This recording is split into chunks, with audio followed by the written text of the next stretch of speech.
Mwiriweho abandi mwaramutse, aho muherereye hatandukanye ndabatasha mwese abakunze kudukurikira. Ndabifuriza igitondo cyiza, ndabifuriza kwishima no kugubwa neza mwese ababana natwe kuri iyi shene. Ndabibutsa ko abahageze basha ko ntari umukozi wa migration, nta shirika nkorera ritwara abantu hanze, nta n'amafaranga nakira mu bundi buryo, nta n'umuntu nkurangira ngo umuhe amafaranga agufashe kuza, ni ukuguha amakuru no gutanga imirongo. Ndashimira cyane mwene data uri Kitengela wanandikiye ambwira ko igihe natanze amakuru y'intara ya Timisi nari kuri Parlement hariya muri Ottawa, nakoze ikiganiro yagikurikiranye ya apuritse kandi yemerewe kuza muri Canada. Mu munezero mwinshi zanshimishije cyane. Hanyuma rero ushaka amakuru nyakuri uja ku masite y'amaguverinema cyangwa se ukareba umuntu wa migration.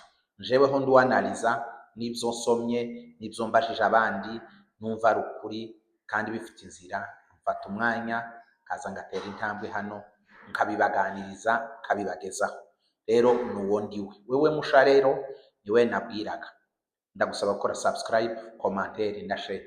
Commentaire nziza, ntabwo dukunda amagambo wumva ufite ijambo ritari ryiza rigumane publique, ntaco iri ryungura cyangwa ryungura publique. Gusubiza abandi nabi ubajije ikibazo ndamusubiza cyangwa ukamusubiza neza. Hari ibyo mvuga nzibike uzi byinshi cyane, wabisobanura neza muri commentaire nziza cyane, tugafasha abantu aho guca abantu intege. Ijambo rindi rikurikira, ndashimira aba subscribers mwese mwamaze kwisanga hano, ndabashimiye, mufite agaciro cyane, nimwe mutumye tugaruka, nimwe mutuma tuganira umunsi n'undi, nimwe mudutera courage. Rero mwiyumve kandi hamwe namwe umuryango wacu uzaguma waguke. Insanganyamatsiko yacu y'uyu munsi, nashatse kuganira buke kandi ntidutinda mu kiganiro. Ntabwo dutinda, ibiganiro bidafite amakuru menshi tuzaza tubategura. Fata umwanya wawe muto w'iminota 8-9, ikiganiro cyose ugikurikire kandi unandikira uti ikiganiro cyose ndagikurikiye ndacumvise, menyesha aho uri, umbwire ngo ndaha, ndatasha bene data bari Rusaka, ndatasha bene data bose aho muri bariya twandikirana, Imana ibaha umugisha. Abiyabonye hano aho muri hatandukanye mu bihugu, rwose muri ab'agaciro, ndabatasha. Ikiganiro rero ni bintu nasomaga bikurikiranye na sinzi uko nabyita, sinavuga ngo ni conflit. Kuko mvuze ngo ni conflit ni amakimbirane, ni ukutumvikana kwaba kuri hagati y'ibihugu, ariko kandi sinaba ndengereye. Canada ishobora kuzinjiza abantu benshi cyane kurenza ikindi gihe cyose, kubera ko hari uburyo kuva Trump agiye ku ngoma zabaye nk'aho batumvikanye neza. Ndabibutsa ko Trump yagiye ku ngoma itariki mu kwezi kwa mbere, sinibutse amatariki neza kuko ibintu byo muri Amerika simbikurikirana cyane. Ngo aje ku ngoma akora ibintu bimwe na bimwe, avuga amagambo menshi, harimo n'ijambo rivuga ngo Canada azayifata ayomeke kuri Leta Zunze Ubumwe za Amerika, noneho kiba igihugu ca 51 cya Leta Zunze Ubumwe za Amerika. Donc Etats-Unis azayongeraho Canada. Ico nticyari gihagije, agerekaho ijambo ngo impunzi zihagarare. Murabizi kandi iby'impunzi twarabisobanuye, hari impunzi zitandukanye. Iyo mbona bene data banandikira nka bene wacu, numva bo baganisha ku kibazo cyacu bakagira ngo impunzi zose ku isi ngo ni intambara zahunze. No, iyo tuvuga impunzi, tuvuga impunzi z'isi yose. Iyo tuvuga impunzi, tuvuga impunzi z'uburyo butandukanye, ntabwo tuvuga impunzi z'intambara gusa. Impunzi z'intambara ni inzira imwe mu nzira nyinshi z'impunzi. sinzi ko nabasha kuzibuka ariko ni nyinshi. Hariho abantu bahunga igihugu cyatewe kirimo intambara, ibihugu byinshi birimo intambara murabizi, za Sudani zabayemo intambara, za Kongo zirimo intambara magingo ya n'ibindi n'ibindi. Abo ngabo bitwa impunzi z'intambara, bahunze intambara. Hari abandi bahunga kumeneshwa, kuja kwicwa, ubwoko bumwe bukangwa bukaja kwicwa ngo bushire k'ubwoko bwacu, abanyamurenge n'abanyamasisi. Abantu bagahunga ico. Hari abahunze intambara, hari abandi bahunga inzara igatera ikataka igice cy'igihugu, abantu bagahungira mu bindi bihugu, barakirwa nabo bagakomeza processus, bagashaka guhungira mu bindi bihugu. Hari imyuzure nko muri Kenya, hari impunzi zahunze muri Kenya nyinshi zija Uganda, izindi zija zerekeje ngira ngo ni sinzi ikindi gihugu zagiyemo, ndetse na Tanzania, bahunga imyuzure yaherutse kuba muri uyu mwaka 2024, yica abantu benshi, yica ibintu byinshi, abantu barahunga. Bamwe bakomeje amaprocessus mu bihugu barimo, kibashaka gusubiramo, wenda nawe inzu yarasenywe, umurima we amazi warawukunduye, bene izo mpamvu. Abandi bahunga politiki.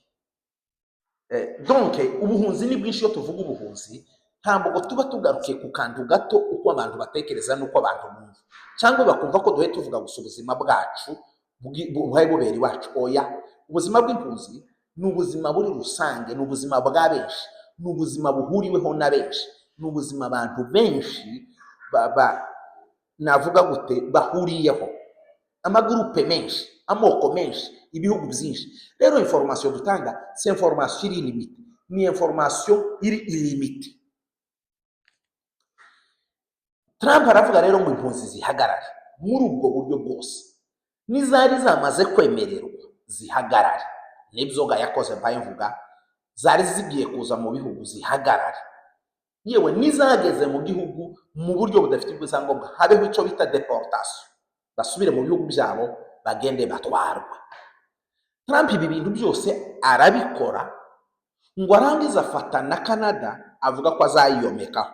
Icyo cyari ikibazo gito gihagije, ariko ngo arangiza akora nk'ibintu bibiri bituma nja mu kiganiro canje. Ariko nanone murabizi ko tugize iminsi tubivuga ko appeal court, umugani wabo, cyangwa ziriya nkiko z'ubujurire biki, zagiye zigira ibyo zimwereka, muzi aho bigeze bya Trump, twabiganireho mu minsi ishize, kandi ko turabikurikirana. Igihe umwanzuro uzaza wa nyuma tuzabaha amakuru. Dufite n'ikiganiro twakoranye n'umutumirwa, tuzokibaha mu mwanya wacu, ariko nahisemo kubanza iki ngiki, umutumirwa uvuye muri Amerika. Trump rero ibi ngo amare kubikora, agerekaho ijambo ataksa Canada imisoro iri hejuru ku bintu biri exporte na transport, donc ibintu byinjira n'ibisohoka. Donc akanira Canada asa n'uyifuza, ku buryo hari amasoko Canada ishobora gushora imbaraga. Donc nubwo ari umugabane wa Amerika, ariko ushobora gushora imbaraga mu bumwe bw'Uburayi, kuko n'ubucuruzi bwinshi mu byo nasomaga niyo bukorerwa, niyo bakura ibintu, niyo baroza ibintu, kubera ko niho horoheje. Canada yararakaye, hari imyanzuro Canada nayo yafashe, irazamura imisoro. Trump noneho arabahima, arongera arazamura 2 fois de plus. Ntabwo bihagije. Iyi ntara ya Quebec yo yafunze ibikorwa bimwe bya Canada. Muzi ko Amazon ikoramo abantu ibihumbi. Ndatekereza ko mu mishinga cyangwa se muri za companies zikomeye ku isi, Amazon iri mu mwanya wa mbere wa kabiri ni y'Abanyamerika.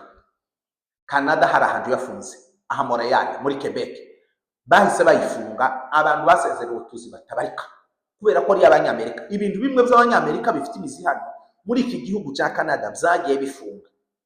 Ariko icyo nashatse kuvuga nk'inkuru politike ya Canada, ibihugu amaprovince na federal zarekrisa abantu mu buryo bwo hejuru burenze uburyo bahora barekritaga. amakuru mfite intara ya Quebec umwaka utaha izarekrita plus inshuro zibiri abo yarekritaga, kandi intara ya Quebec yo yagiye izisa n'iyigenga mu ntara za Canada. Intara ya Quebec igira ukuntu isa naho yigenga yo ntabwo ikunze gusana, igira ukuntu igiye kwikukira, igira ukuntu igiye kwikukira mu zindi province kubera ko ivuga igifaransa. Ifite ukuntu yabikomeje yo, mbabwiye ko yanafuze za Amazon, ariko za Amazon muri Ontario zirakora, n'ahandi sinzi ahandi barakwambira nimba ari Saskatchewan nimba ari hehe, ahandi yafunzwe naho bene uko kubera izo conflict za politiki. Hano rero bakuze presque deux fois abantu bazanaga. Ibyo rero nico navuze ngo Canada ishobora kuzakira abantu benshi kuruta iyindi minsi, na facilitation cyangwa uburyo borohereza abantu kuba aplika kuza mu buryo bwari bwo bwose. Uburyo bwiza bworoshe ni Entrée Express, n'amezi 5 ku mezi 6 ukaburaje, kandi ukabuje gukora, ukabuje no gutura, sibyo? Iyo mbwira abantu ngo nimugerageza amahirwe, nuko wowe ubyifuza, wewe utari n'impunzi, c'est facile, c'est facile. Rero abantu bose ayo mahirwe arabareba, abantu bose babyifuza, kuva mu mpande z'isi zitandukanye, kuva mu bihugu by'isi bitandukanye. Iyo ni chance yihariye ushobora guprofita. Rero kubifuza Canada, kubakunda Canada, uwo mwanya rero waba ari mwiza. Nibyo nashakaga gusobanura, kubereka ko iyo mpamvu uko kutumvikana kwabayeho, Amerika uko Trump arwana manura, bo bagenda bongera bazana abantu benshi kandi babifitemo inyungu byesire. Na Trump sinzi cyamuteye kugira ngo ahagarike impunzi yange ko ziza, arwanye agire gute, ase n'uwawuhangana n'inkiko, bene ibyo. Ariko mu by'ukuri mu bigaragara nibyumvikana nuko Canada yo izakira abantu benshi biciye, izaprofitira. Nubwo ifite inyungu zayo na gahunda ntiyohubuka, ariko kameme ifite uburyo isa nihanganye na Amerika muri ubwo buryo. Ni politikema bo ntibofunga imipaka, baragendererana uko bihora nuko bisanzwe, ariko ako kantu mu bintu by'ibicuruzwa vraiment karahari ku bantu bajya basoma, kandi n'aya makampani yafunzwe hano narivuze n'ibindi. Izo mpamvu zose ni politiki. Hasigaye rero ndashoje ikiganiro, ndabashimiye.